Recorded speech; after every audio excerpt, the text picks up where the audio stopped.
Hi, today let us discuss about the palmar spaces or facial spaces of palm or even the surgical spaces of palm.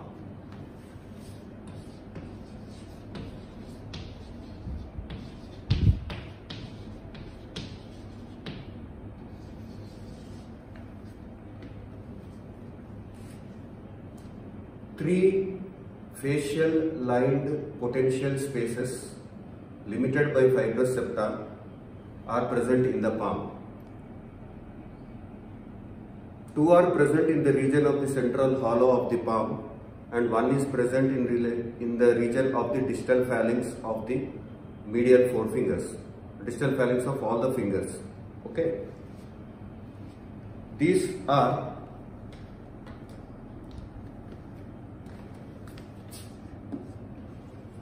mid palmar space,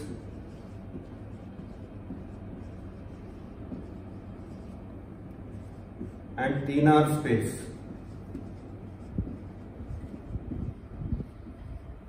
These two are present in the region of the central hollow of the palm, whereas the third one, that is the pulp space,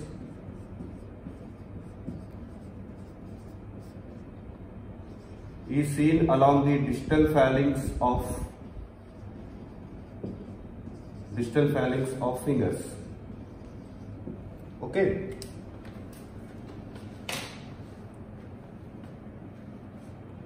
This central hollow of the palm, this is the central hollow of the palm, is limited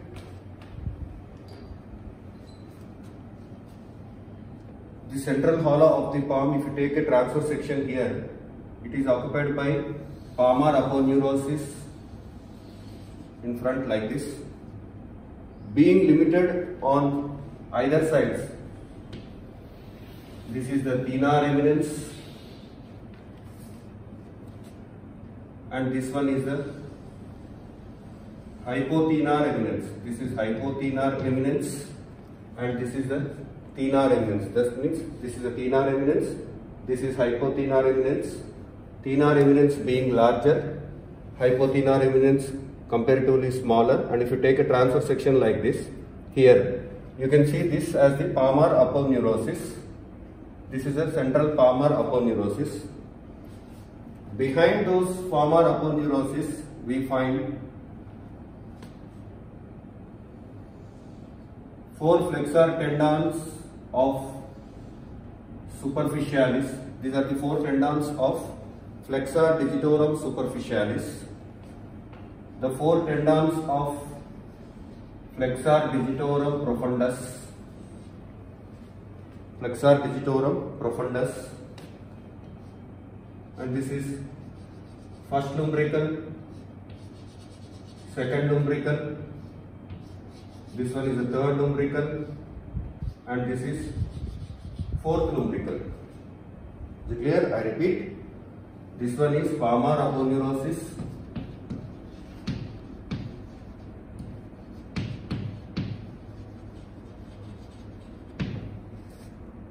this is hypothenar eminence on the medial aspect, this is thenar eminence on the lateral aspect, and this palmar aponeurosis being limited medially by, this one is medial palmar septa and this one is the lateral palmar septa. This is medial palmar septa and this one is the lateral palmar septa, and posteriorly we can see this is the fifth metacarpal bone, fourth metacarpal bone,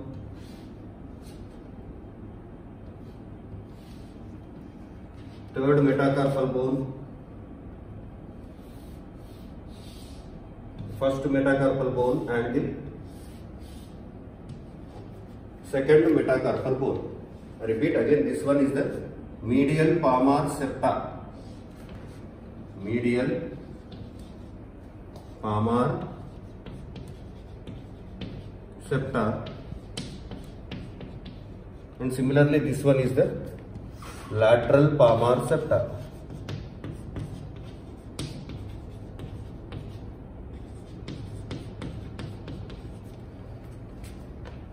And we can see that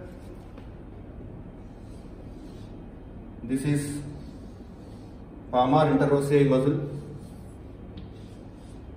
first palmar interosseous, second palmar interosseous, third palmar interosseous and fourth palmar interosseous muscle. And these are the dorsal interosseous muscle, first dorsal interosseous, second, third,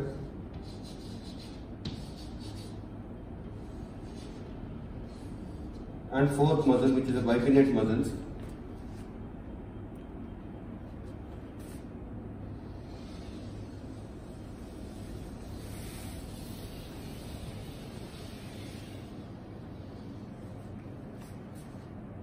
And these are the extensor tendons.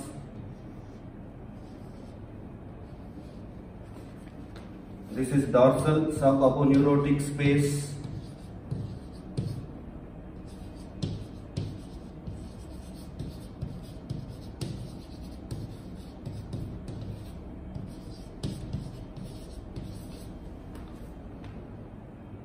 Now our mid-palmar and thenar space, mid-palmar and thenar spaces are located here.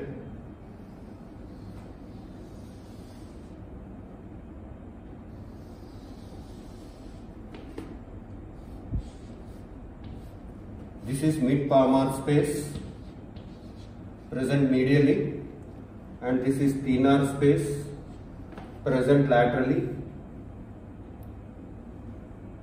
and this is a flexor pollicis longus muscle.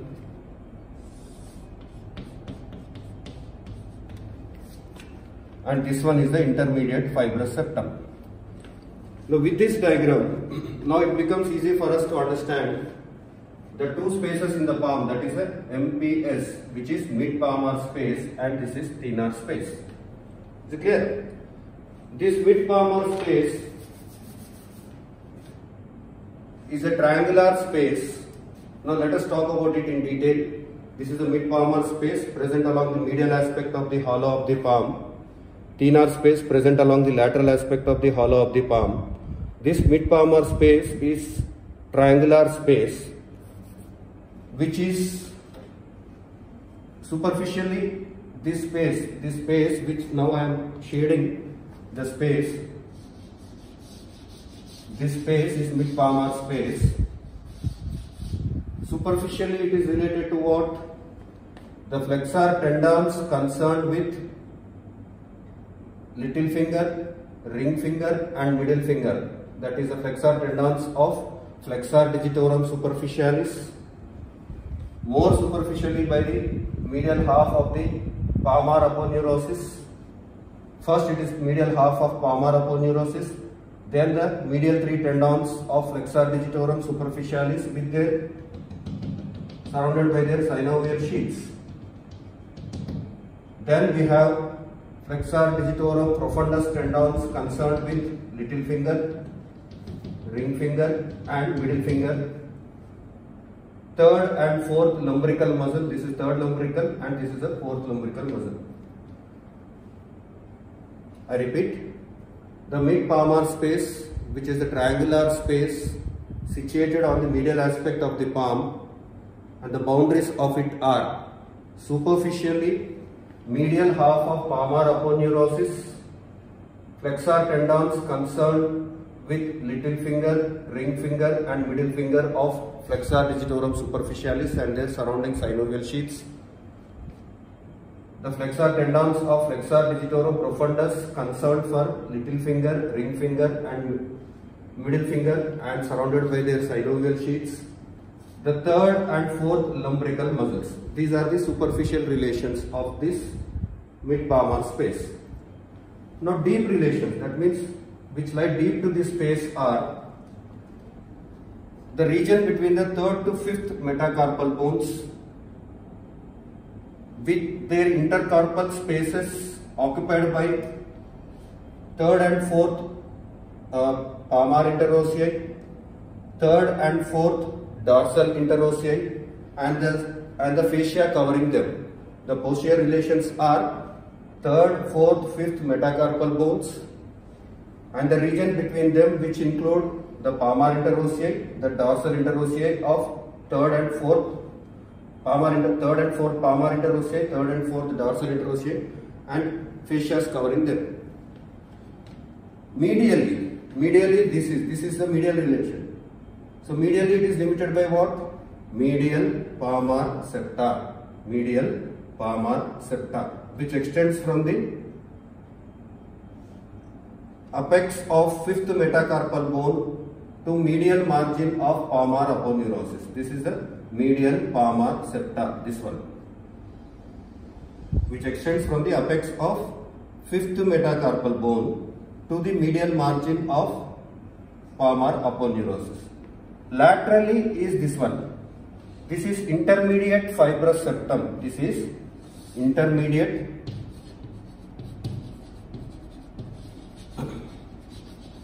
fibrous septum,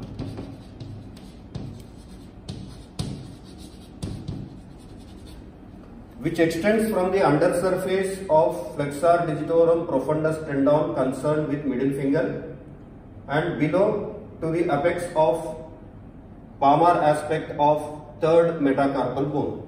So this forms the superficial, deep, medial and lateral relations of medial palmar space or mid palmar space. If you see the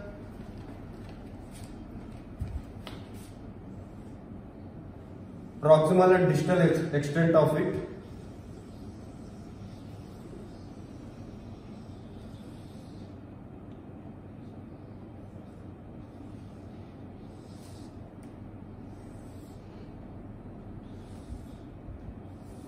this is flexor retinaculum, this is right sided palm, little, ring, middle, index and the thumb. So this mid palmar space which is present medially, I have said it is triangular in shape.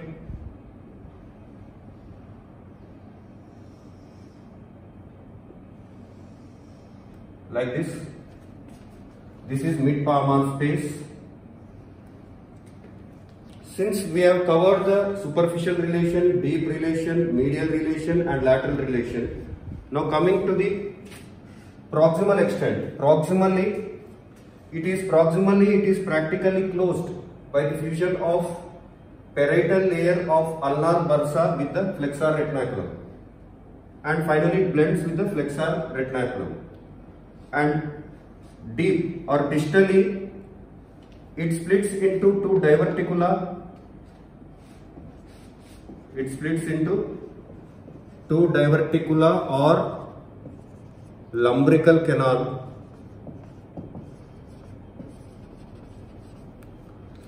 One diverticula, these two diverticula passes along the facial sheaths of the third and fourth lumbrical muscles, and finally they open in the web space between little finger and ring finger. This is the one which is opening between the web. This is the web between ring finger, little finger and ring finger, and the second diverticula opens between the web between the ring finger and the middle finger. This is all about the mid palmar space. Proximally it is practically closed and fused with the flexor retinaculum by the fusion of the parietal layer of the ulnar bursa with that of the flexor retinaculum. Sometimes it may be open, and when it is open it may communicate with the space of Parona here.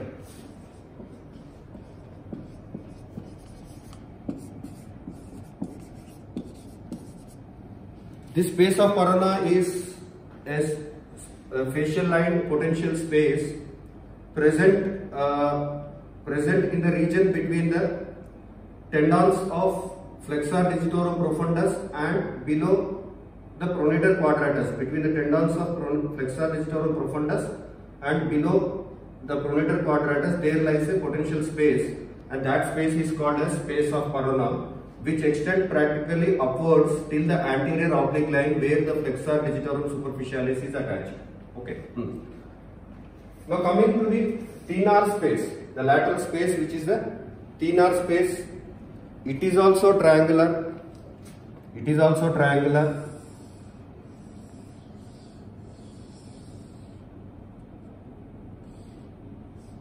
It is also somewhat triangular in shape.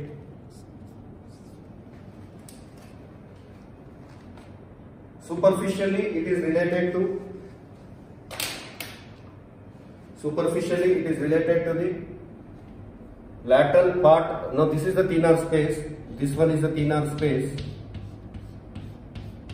Okay. Superficially, it is related to the lateral part of palmar aponeurosis. That is this one. Then flexor digitorum superficialis tendon concerned with index finger and their synovial sheath. Flexor digitorum profundus tendon concerned with index finger surrounded by its synovial sheath, and first lumbrical and second lumbrical muscle.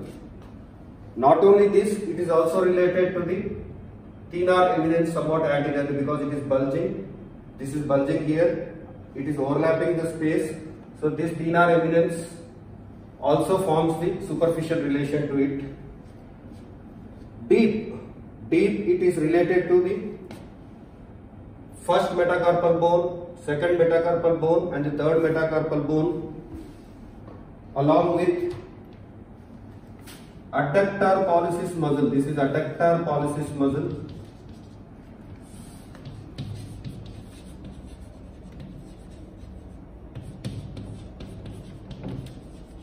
Which has transverse head and oblique head.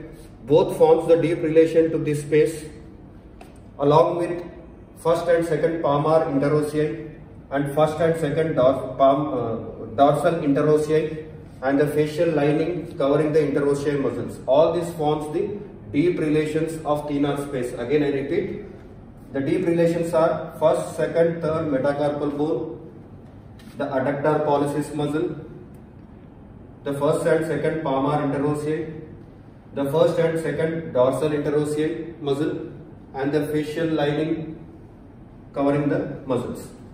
Medially, it is limited by intermediate fibrous septum, which already you know, which extends from the undersurface of flexor digitorum profundus tendon concerned for the middle finger to the apex of the third metacarpal bone or palmar aspect of the third metacarpal bone.